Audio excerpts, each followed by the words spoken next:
Hi everyone, I'm Adrian from Base IT3B. In this video, I'll be presenting my lab activity focused on naive-based classification. I'll walk you through the complete code I used to train a machine learning model that predict whether a person purchased a product based on their age and estimated salary. Let's begin.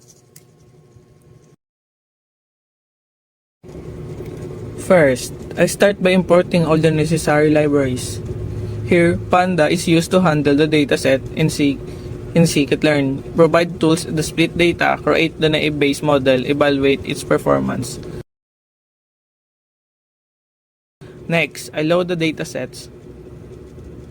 These datasets include information like age, estimated salary, and whether or not you purchase a product. Our goal is to build model that can predict the purchase column using the age and salary as input features. Now, I prepare the data. X contain the independent variables age and estimated salary. Y is the target variable, which is a purchase, a binary value where 1 means the person bought a product and 0 means they didn't. Then I split the data into training and testing set. Then I split the data into training and testing sets. Please reserve 20% of the data for testing, ensuring that we have the evaluate the model using the data it hasn't seen before.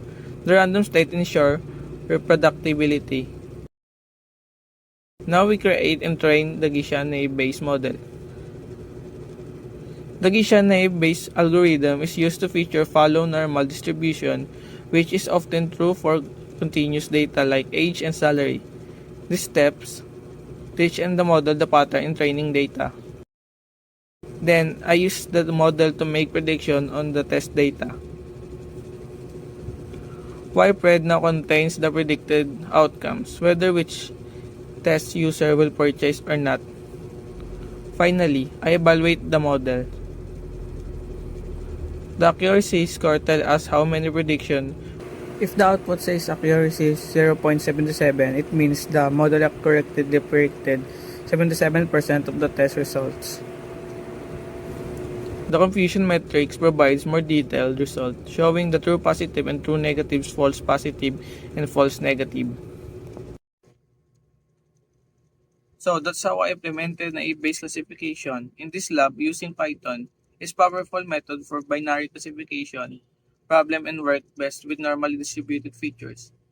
Thank you for watching my video, and I hope this helped you understand how naive-based work in practice.